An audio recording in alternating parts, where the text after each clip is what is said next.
What are the differences between MBOs and OKRs? Both strategies have been endorsed by some of the industry's most prominent figures. What are the distinctions between the two, though? It's crucial to manage your staff and your company's goals if you want to succeed.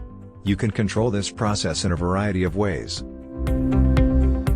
MBOs and OKRs, two typical goal-setting frameworks, are designed to measure, manage, and assess results.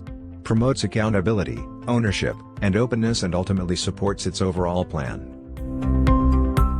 Is a goal-setting framework based on a company's needs and objectives. MBO goals are customized to identify an employee's or team's primary objectives and assist in prioritizing activity and outcome alignment. According to Andy Grove's Measure What Matters, Peter Drucker designed MBOs in the 1950s using a human nature approach. When individuals assist in determining a course of action, they are more likely to see it through. MBOs are a typical structure that has gained traction with Hewlett-Packard and Intel companies. MBOs gave way to OKRs, which provided more clarity by defining how the firm measures success. OKRs were created in the 1970s by Andy Grove and John Doerr to assist teams and organizations in achieving their objectives through measurable outcomes. OKRs provide groups and organizations with a sense of purpose.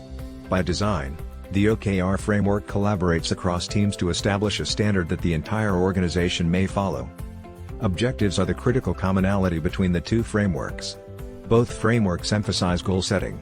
In both cases, goals serve as motivators and provide flexibility for different departments within a company. Some of the most well-known personalities in technology have endorsed MBOs and OKRs, but which one is ideal for your organization? This article will look at the critical distinctions between MBOs and OKRs to help you figure out which goal-setting method is best for you. While MBOs and OKRs have a lot in common, their structure, usage, and implementation are distinct. Here are a few important distinctions. While MBOs and OKRs have a lot in common, their structure, usage, and implementation are distinct. Here are a few important distinctions. MBOs consist of objectives alone, while OKRs include both goals and tasks that help a team meet those objectives. This tactical approach is incorporated into the structure with OKRs, while MBOs are usually focused on higher-level goals. MBOs strive for 100% completion of objectives, whereas OKRs often aim for 60 to 80%, implying that OKRs stimulate more ambitious goal setting and innovation in the areas where goals are defined.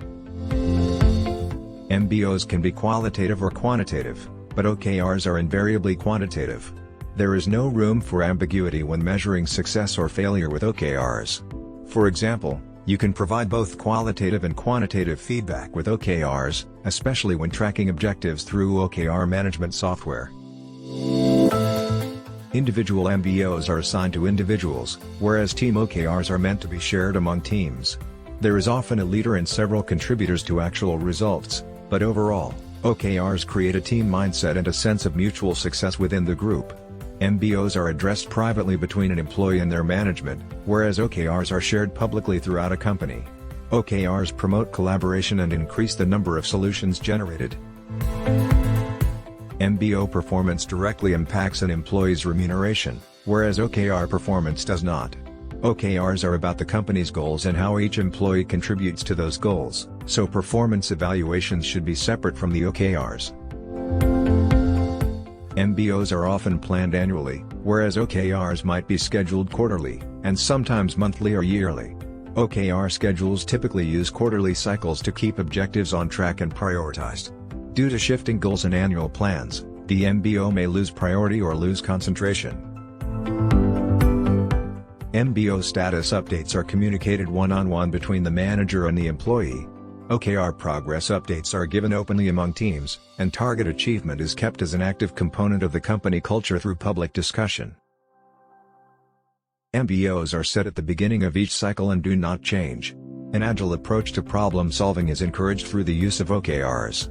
OKRs, particularly the key results component, are susceptible to change as needed by the team. Here's a table adapted from Measure What Matters that clearly shows the differences between the two methodologies.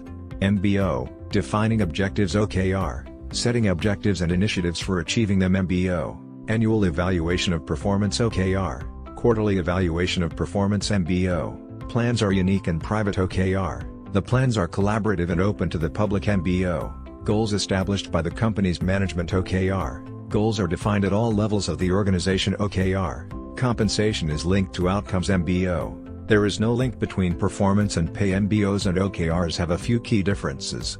To illustrate the distinctions between an MBO and an OKR. Marketing example: in MBO, ascertain that the company fulfills its sales targets.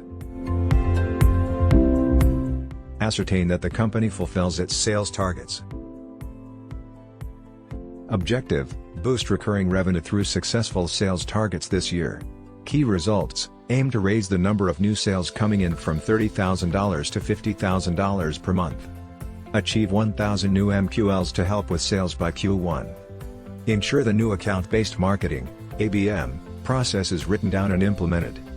Raise more than $30 million in the newly generated pipeline from marketing-sourced leads. Product example: in MBO.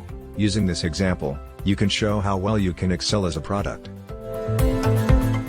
Objective: create an exemplary product. Key results: ensure that our brand perception value outperforms the nearest competitor by at least 0.5 points. Reduce the onboarding process from 5 to 2 phases. Interview 10 enterprise clients for quality feedback. Set up 5 different models of customer segmentation and compare them. Engineering example: in OKR. Improve the quality of our products with this engineering MBO. Objective: delight customers by giving them a must-have product and growing our customer base. Key results: improve the number of DAUs, daily active users, from 1,000 to 1,500. Increase the crash-free ratio from 96% to 100% for the latest release. Reduce the average number of bugs per feature from 1.5 to 0.5. Increase the percentage of code unit testing covered from 20% to 60%. Overall, MBOs and OKRs are goal-setting frameworks with significant similarities that have helped many businesses succeed. While OKRs appear to be more sophisticated on the surface, they ultimately provide a tactical plan for attaining goals more focused on teamwork and company-wide goals rather than individual success. If you believe that using OKRs is the best strategy for your team, we would be pleased to walk you through the process in more detail.